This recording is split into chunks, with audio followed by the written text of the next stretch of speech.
जी निकल रहे हैं निश्चित है। नमस्कार प्रिय विद्यार्थियों, बीए पार्ट सेकंड के भारतीय राज्य व्यवस्था विषय में हम आज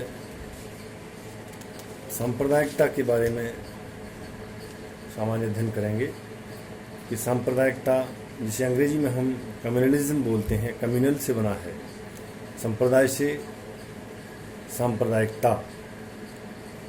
तो सांप्रदायिकता अपने आप में भारतीय राजनीति को आगे बढ़ाने के विकास में एक बहुत बड़ा बाधा का रूप है और भारतीय संविधान में भारत को एक धर्मनिरपेक्ष राज्य के रूप में घोषित किया है, जिसमें कोई भी धर्म के मामले में किसी पर दबाव या किसी पर इस तरह का भाव नहीं रखेगा कि जिससे दूसरे के धर्म को किसी प्रकार की ठेस पहुँचे, उसके धर्म को आहत किया जाए, ऐसा किसी प्रकार का प्रावधान नहीं है। सभी धर्मों की अपनी अपनी भावनाएं हैं, उनके मानने वालों की, उनके धर्म अवलंबियों की, कि अपने अपने धर्म को अपने अनुसार मानें और अन्य के धर्मों में किसी प्रकार का हस्तक्षेप नहीं करें या उसका कोई इस तरह का भाव नहीं हो जिससे कि उन्हें कुछ अलग महसूस हो। तो धर्म, सांप्रदायिकता ये आपस में जुड़े हुए शब्द हैं। सांप्रदायिकता के अंतर्गत भावनाएं होती हैं, कुछ क्रियाकलाप होते हैं जिनमें किसी धर्म अथवा भाषा के आधार पर किसी समूह विशेष के हितों पर बल दिया जाएगा, जिसमें उन हितों को राष्ट्रीय हितों से भी अधिक प्राथमिकता दी जाए तथा उस समूह में पृथकता की भावना उत्पन्न की जाए या उसको प्रोत्साहन दिया जाए।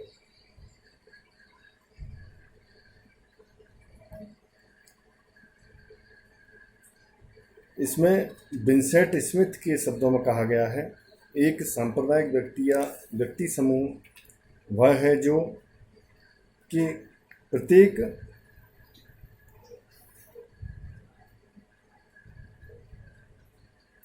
धार्मिक अथवा भाषाई समूह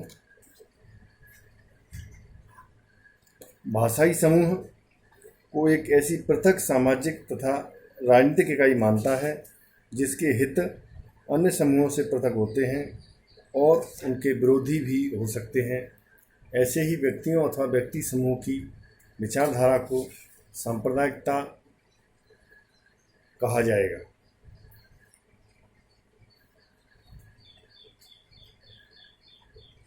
मूल रूप से सांप्रदायिकता की जो भावना है वह समाज विरोधी है।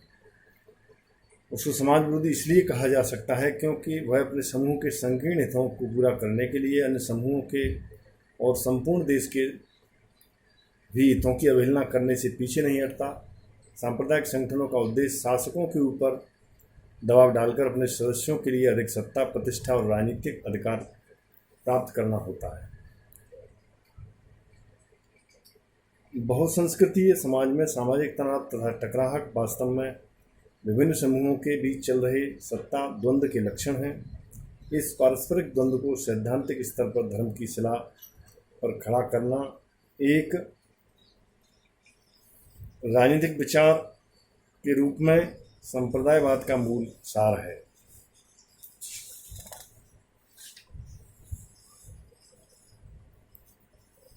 तो जब हम अर्थ की दृष्टि से देखते हैं तो यह मूल रूप से संस्कृति को आधार मानता है, क्योंकि भारत बहुत संस्कृतियाँ वाला देश है। धर्म और राजनीति में परस्पर क्रिया की भावना रहती है और उससे ही फिर सांप्रदायिकता की भावना उत्पन्न होती है। ये ऐसा एक प्रभावशाली तत्व माना जाता है कि धर्म का प्रयोग राजनीति में जहाँ एक ओर तनाव उत्पन्न करने के लिए किया जाता है, वहीं दूसरी ओर प्रभाव और शक्ति अर्जित करने का भी धर्म माध्यम मान लिया जाता है। इसके बिंदु के स्वरूप में हम देखेंगे तो धर्म और राजनीतिक दल, स्वाधीनता के बाद धर्म संप्रदाय के आधार पर भारत में राजनीतिक दलों का गठन हुआ है। मुस्लिम लीग, श्रोमणी अकाली दल, रामराज्य परिषद, हिंदू महासभा आदि राजनीतिक दलों के निर्माण में धार्मिक और सांप्रदायिक तत्वों की महत्वपूर्ण भूमिका रही है। यदि सांप्रदायिकता एक रोग है और वह भी संक्रामक, यानी एक इन्फेक्टेड डिजीज़ माना है कम्युनलिज्म को डॉक्टर रामधारी सिंह दिनकर ने। रामधारी सिंह दिनकर इसे एक संक्रामक रोग कहते हैं, जिन्होंने संस्कृति के 4 अध्याय में इस अपने तथ्य को बताया है। मॉरिस जोन्स ने अपनी कृति भारतीय शासन पद्धति में लिखा है, यदि सांप्रदायिकता को संकुचित अर्थ में लिया जाए, अर्थात कोई राजनीतिक पार्टी किसी विशेष धार्मिक समुदाय के राजनीतिक दावों की रक्षा के लिए बनी हो, तो कुछ पार्टियां ऐसी हैं जो स्पष्ट रूप से अपने को सांप्रदायिक कहती हैं, जैसे मुस्लिम लीग जो भारत में सिर्फ दक्षिण भारत में रह गई है और जो मालाबार मोपला समुदाय के बल पर केवल केरल में ही शक्तिशाली है, सिखों की अकाली पार्टी जो सिर्फ पंजाब में ही है, हिंदू महासभा जिसका अब कोई प्रभाव नहीं रहा।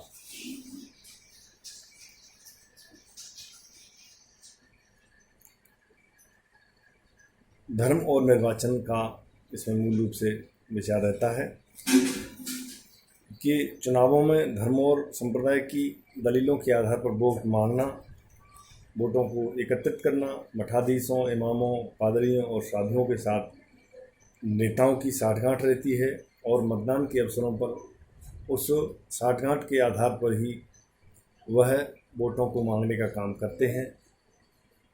1970 और फरवरी 1980 के लोकसभा चुनावों के दिनों में दिल्ली की जामा मस्जिद के शाही इमाम की भूमिका के आधार पर इसे हम समझ सकते हैं।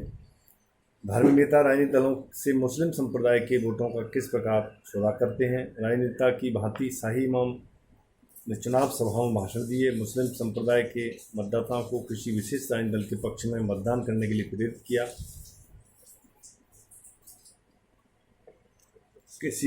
तो इस तरह से चाहे वह किसी भी संप्रदाय का धर्मगुरु हो, मौलवी हो, पादरी हो, कुछ भी हो, उनका राजनेताओं से कहीं ना कहीं गठजोड़ रहता है और ये सारी चीज़ें उस राजनीति के सामान्य चेहरे से हट करके पर्दे के पीछे विशेष चेहरे में छिपी रहती हैं, जो कि हम भारतीय राजनीति में वर्तमान में भी अच्छी तरह देख सकते हैं।